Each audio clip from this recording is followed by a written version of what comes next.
오늘 안녕하십니까? 행복하고 기쁜 안식일입니다. 오늘도 하나님의 말씀으로 또 함께 은혜를 나누도록 하겠습니다.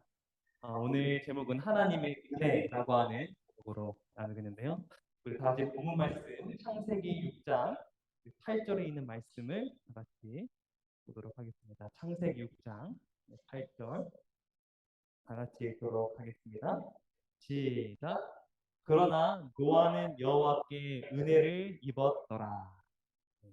성경에 보면 우리 노아가 하나님의 은혜를 입은 사람이라고 이렇게 기록되어 있습니다. 여러분 이렇게 일출 모습 한번 보신 적 있으시죠? 우리 항상 1월 1일 가면 많은 사람들이 산에 혹은 바다에 가서 첫 일출을 많이 봅니다. 여러분 이렇게 태양이 이렇게 뜨는 거 참 아름답죠? 또 이렇게 계절마다 이제 예쁜 꽃들이 피어나지 않습니까? 꽃이 피는 거 이런 것들. 그리고 이렇게 이제 귤이 이제 열릴 철이 거의 다 가까웠는데요. 열매들이 열리는 것들. 그리고 봄 봄이라는 계절. 그리고 봄이 지나면 여름이라는 계절. 그리고 봄이 지나면 가을이라는 계절. 그리고 겨울이라는 계절. 그럼 이 모든 것들 우리 삶 가운데 아주 일상적인 모습인데 이 모든 것들이 우리는 때로는 당연하다고 생각할 때가 많습니다. 그렇죠? 당연하다고 생각할 때가 많은데 어떠한 찬양에는 이런 찬양이 있습니다. 은혜라고 하는 찬양인데요. 요즘에 많이 이제, 교회에서 불려지는 찬양입니다. 이 가사를 한번 보면 1절 보면 내가 누려왔던 모든 것들이 또 내가 지나왔던 모든 시간이 내가 걸어왔던 모든 순간이 당연한 줄 알았는데 뭐라고요? 당연한 게 아니라 은혜였다라고 고백합니다. 그래서 아침 해가 뜨고 저녁에 노을, 우리 아까 아침 일출 봤죠? 그것도 사실 하나님 은혜였고 또 봄의 꽃향기와 가을의 열매, 그 변하는 계절의 모든 순간이 당연한 것이 아니라 하나님의 은혜였다라고 고백하는 찬양인데 그럼 나중에 한번 꼭 이 찬양 한번 들어보시기 바랍니다. 너무나 감동적인 찬양입니다. 여러분, 우리가 당연하게 생각했던 이 모든 것들이 하나님의 은혜라고 하는데 정말 하나님 은혜 맞습니까? 네, 맞습니다. 하나님의 은혜인 이유가 있습니다. 이 모든 것들이. 한 번은 예수님께서 안식일 날 경자를 고치셨습니다. 그래서 경자를 고치자 바리새인들과 서기관들과 논쟁이 됐습니다. 안식일 날 왜 일을 하느냐? 이런 안식의 논쟁이 되었습니다. 이때 예수님이 뭐라고 말씀하신지 아십니까? 이때 예수님이 뭐라고 말씀하셨냐면 이렇게 말씀하셨습니다. 요한복음 5장 15절 말씀입니다. 다 같이 읽도록 하겠습니다. 시작. 내 아버지께서 이제까지 일하시니 나도 일한다 하시네. 그러니까 아버지 하나님이 안식일에도 일하기 때문에 나도 뭐합니까? 지금 내 하는 일을 아버지 일을 하고 있다라고 말씀하시는 겁니다. 그럼 아버지는 무슨 일을 하고 계십니까? 이 안식일에도 또 평일에도 아버지 하나님 뭐 하고 계시죠? 그럼 뭐 하고 계십니까? 우리 아버지 하나님은 정말 많은 능력을 가지고 계신데 그 능력으로 매일매일 뭐 하고 사십니까? 우리 하나님은. 그럼 놀라운 사실은 우리 하나님이 그 어마어마한 능력을 가지고 자신을 위해 사용하는 법이 없어요. 이것은 모두 다 우리 모든 필요를 위해 사용하시는데 봉사를 하시는데 고린도전서 3장 1절에 보면 이런 말씀이 있습니다. 나는 심었고 아볼로는 물을 주었으되 오직 하나님은 뭐 한다고 합니까? 자라나게 하셨나니. 그러면 씨를 뿌리고 물을 주면은 그 우리가 인간이 할 수 있지만 그 씨앗이 싹을 틔고 자라나는 것은 사실 하나님의 역사, 하나님이 하시는 일입니다.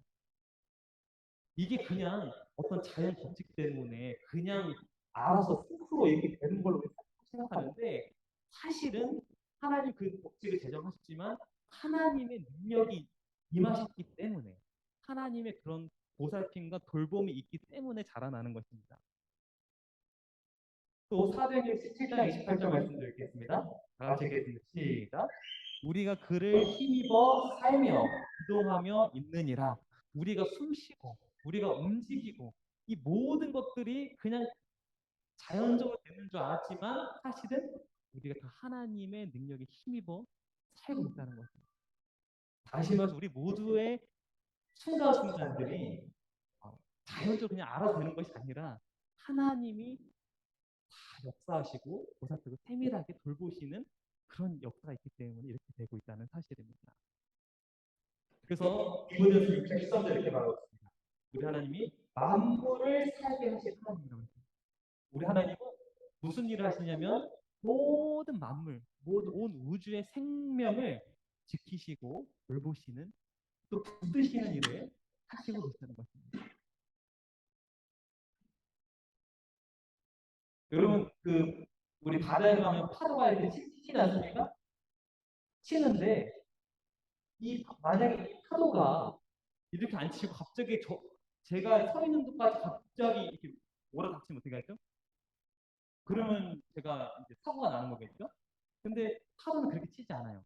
근데 그렇게 된 이유가 욥기에는 이렇게 말하고 있습니다. 욥기에서 38장 10절 11절 말씀 다 같이 읽도록 하겠습니다. 시작.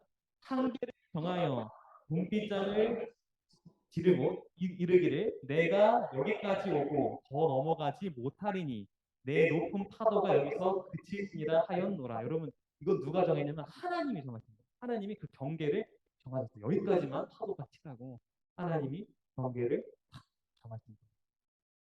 그러니까 이 모든 것이 되거든요. 뭐냐면 하나님의 은혜라는 것. 이 모든 것들. 그런데 우리 노아의 이야기를 보면 이 파도가 어떻게 됩니까? 이 물이 어떻게 됩니까? 이 물이 그럼 이렇게 온 세계에 있었죠. 저는 이것을 이렇게 봤습니다. 은혜가 거두어지는 것. 그러니까 하나님의 은혜가 있을 때는 이런 일이 전혀 없는데 하나님의 은혜가 거둬지니까 사라지니까 어떻게 됩니까? 이런 대재앙이 일어나는 거죠. 여러분 보니까 은혜의 시기가 있는 것 같습니다. 은혜의 시기. 그러고 보니까 여러분 이 홍수가 일어나기 전에 은혜의 시기가 반드시 있었어요. 그리고 은혜의 끝이 있고요. 그리고 은혜의 시기는 언제까지인가? 한번 우리 좀 생각해 보면 좋을 것 같습니다. 노아가 궁전을 짓고 있습니다. 이때 은혜의 시기입니까? 여전히 하나님의 은혜가 있는 은혜의 시기 맞습니다. 그리고 노아가 사람들에게 말씀을 전합니다. 이제 빨리 방주로 들어올 준비를 하시라고.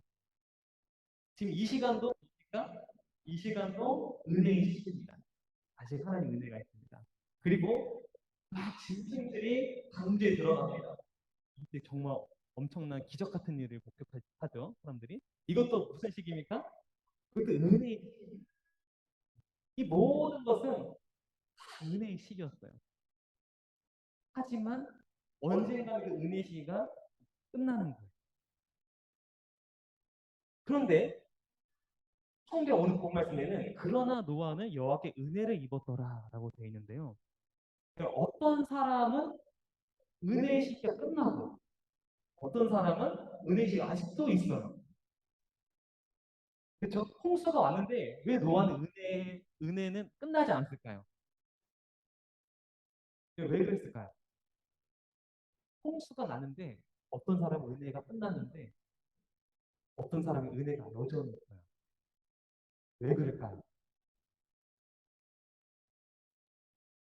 이런 일들이 오늘날도 있고 마지막 때에도 분명히 있을 거라 생각합니다. 은혜의 끝은 왜 일어나는가? 여러분 그걸 살펴보기 질문하겠습니다. 하나님의 은혜를 거두시는 것을 원하실까요? 원하지 않으실까요?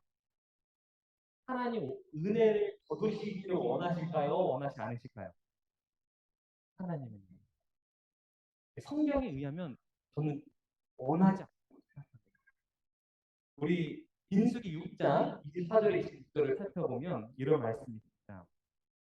다 같이 읽도록 하겠습니다. 시작. 여호와는 내게 복을 주시고 너를 지키시기를 원하며 여호와는 그 얼굴을 내게 비추사 은혜 베푸시기를 원하며 여호와는 그 얼굴을 내게 향하여 드사 평강 주시기를 원하노라. 우리 하나님 이런 분이십니다. 우리 하나님은 무조건 우리에게 은혜를 주시기 원하시고 평강을 주기를 원하시는 분이십니다. 그럼 왜 은혜가 걷어지는가? 그럼 혹시 이런 놀이 게임 해본 적 있으신가요? 그 신문지에다가 그쵸? 몇몇 사람이 올라갑니다. 버티는 거죠.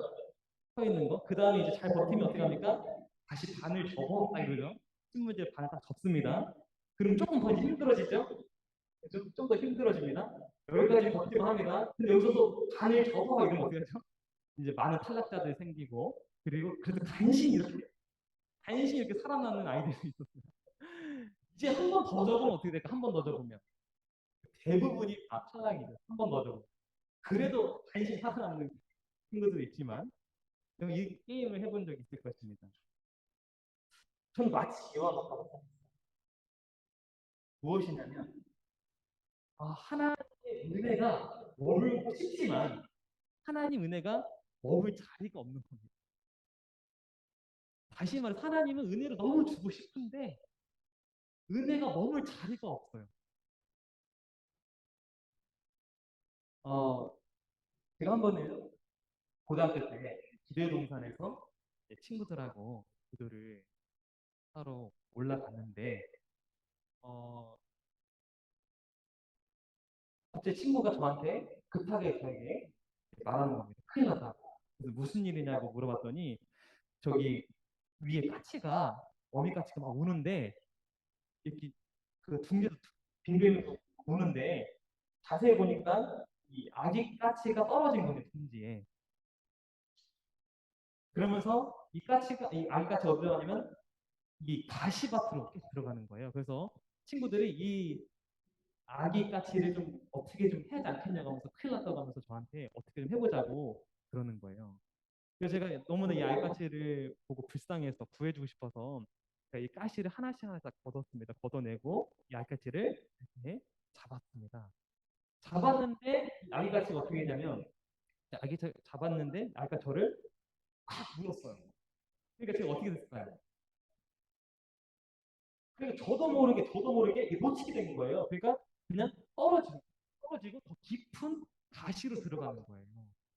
저는 너무나 구해주고 싶었는데 마치 이와 같다고 저는 생각합니다. 하나님은 너무너무나 구원하고 싶고 하나님은 너무너무 은혜를 주고 싶은데 이 사람이 어떻게 합니까? 하나님이 가치가 물 것처럼 그걸 거절하는 거예요. 하나님 너무나 주고 싶은데 사람들이 그거를 받으려 하지 않고 더 이상 그 은혜가 머물 자리가 없는 겁니다. 어쩔 수 없이 놓을 수밖에 없는 그런 안타까운 상황이 이루어지는 거죠. 그래서 은혜를 거두게 한 것은 하나님인가요? 사람인가요? 하나님 사실 거두고 싶지 않아요. 진짜 거두고 싶지 않은데 사람 편에서 거두게끔 은혜를 머물리게 하지 못하게끔 사람이 밀어내는 것 같습니다. 그런 사람이 밀어내도 하나님이 그냥 하시는 게 은혜 주시면 안 돼요? 그런 생각 안 해보셨습니까? 사람들이 완고하게 거절해도 여러분 은혜 주시면 안 됩니까? 어떻게 생각하십니까?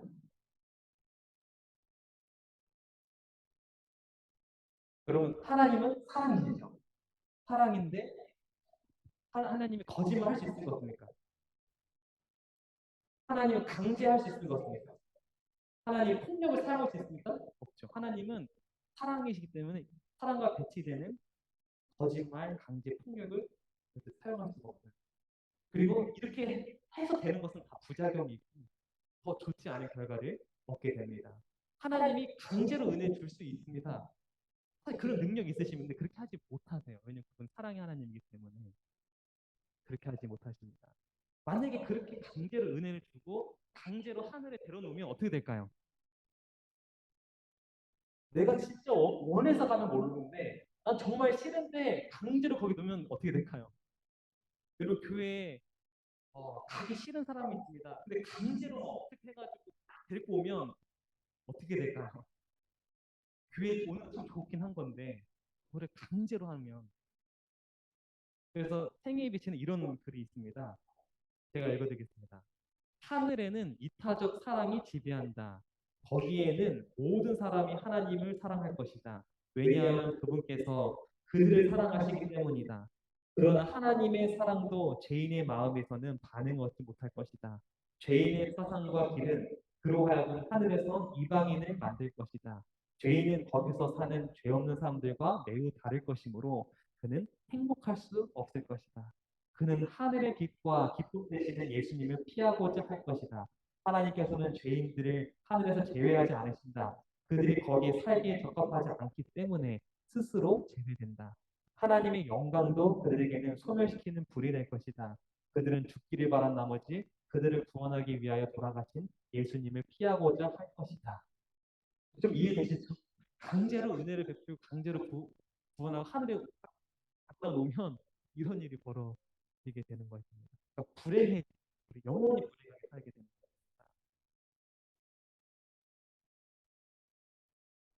그래서 저는 이런 생각이 들었어요. 너무나 구원하고 싶은데 구원할 수 없는 하나님의 고통, 하나님의 슬픔, 하나님의 눈물을 보게 됩니다. 그러면 이 심정이 어떤 심정인지 저희가 다는 알 수 없지만 우리가 이 아버지 하나님 마음을 오늘 조금 헤아려 보면 좋을 것 같습니다. 너무나 구원하고 싶은데 구원할 수 없는 하나님의 고통, 슬픔, 눈물. 아마 이것이 예수님께서 그 십자가에서 눈물을 흘리셨던 그런 고통이 아니었을까. 십자가의 고통이 아니었을까 그런 생각이 듭니다. 이 우크라이나와 전쟁이 아직도 진행 중이고, 그리고 얼마 전에 우리 한국에 홍수가 일어나고 또 태풍도 일어나고, 그리고 코로나도 여전히 존재하고, 이런 모든 것들. 그리고 점점점 이제 교회가 쇠퇴해지죠. 유럽에 가면 그렇게 웅장했던 그 교회들이 다 이제는 사람들이 없어서 문을 닫고 교회를 다른 공간을 사용하는데, 보이시죠? 유럽의 교회가 여기는 이제 체육관으로 사용되고 여기는 술집으로 사용돼. 교회가 문을 닫았기 때문에. 그러니까 이렇게 이제 변해버렸죠. 근데 이런 현상들이 점점 다가오고 있는 것 같습니다. 우리의 지금 삶 가운데. 점점 이런 것을 보면 저도 어떤 생각이 드냐면, 아, 정말 하나님이 오실 때가 가깝다는 생각이 들기도 합니다. 여러분들 그런 게 드시죠? 그래서 그럴 때 예수님께서 이렇게 말씀하셨습니다. 누가복음 21장 28절 말씀 다 같이 읽도록 하겠습니다. 시작. 이런 일이 되기를 시작하거든 일어나 머리를 들라 너희 구속이 가까웠느니라. 여러분 이럴 때 우리가 다시 한번 이 땅의 시선에서 하늘의 시선으로 다시 우리의 머리를 들고 우리 하나님께 나아가시기를 간절히 바라겠습니다. 지금 이 시대는 점점점 하나님의 은혜가 거두어지고 있는 시기라고 생각합니다. 더 이상 하나님의 은혜가 머물 수 없는 그런 지경까지 이제 이 지구는, 이 세상은 나아갈 것입니다. 하지만 하나님의 은혜가 거두어지는 그 순간에도 저와 여러분만큼은, 우리 원내동 교회만큼은 하나님의 은혜가 여전히 머물 수 있는 그런 곳이 되면 너무나 좋을 것 같습니다. 하나님의 은혜가 머무른 자리가 사라지는 시대에, 그러나 노아는 여호와께 은혜를 입었더라. 그러나 원내등 교회는 하나님의 은혜가 여전히 머물고 있더라. 그럼 이런 기록이, 하늘의 기록이 있으면 얼마나 좋을까 생각을 하게 됩니다. 우리 가정에, 우리 사업장에, 우리 교회에 하나님의 은혜가 여전히 머물러 있더라라고 하는 이 약속의 말씀 임하게 되기를 바라면서 오늘 말씀 마치도록 하겠습니다.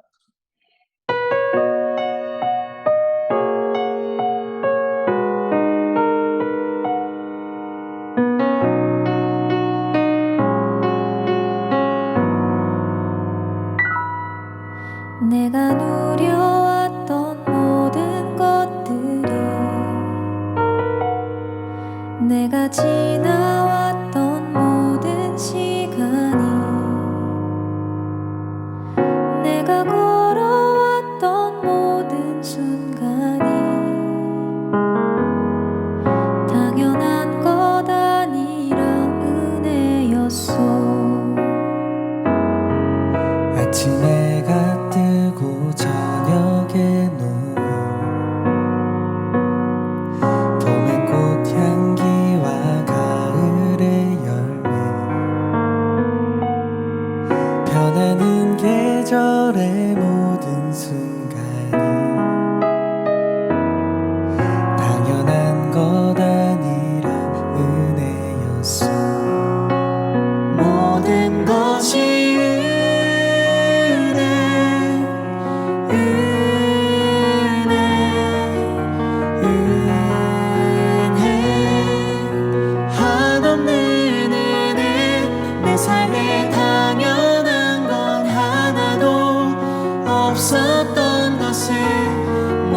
것이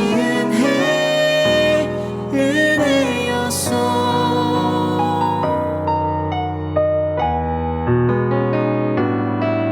내가 이 땅에 태어나 사는 것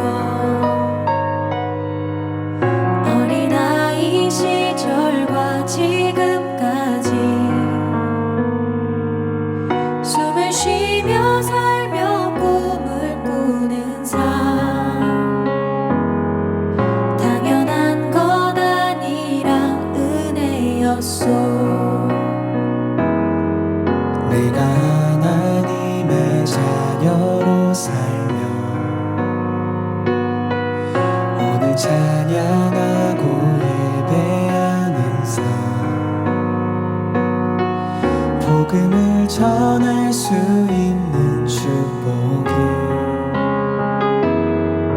당연한 것 아니라 은혜였소. 모든 것이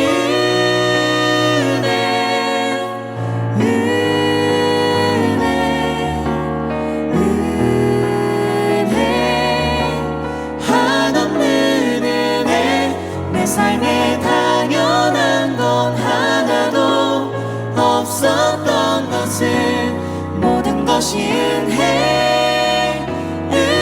은혜였소.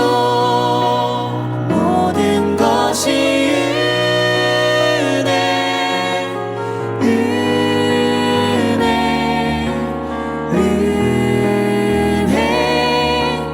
한없는 은혜. 내 삶에 당연한 건 하나도 없었던 것을 모든 것이 은혜였소. 모든 것이 은혜였소. 모든 것이 은혜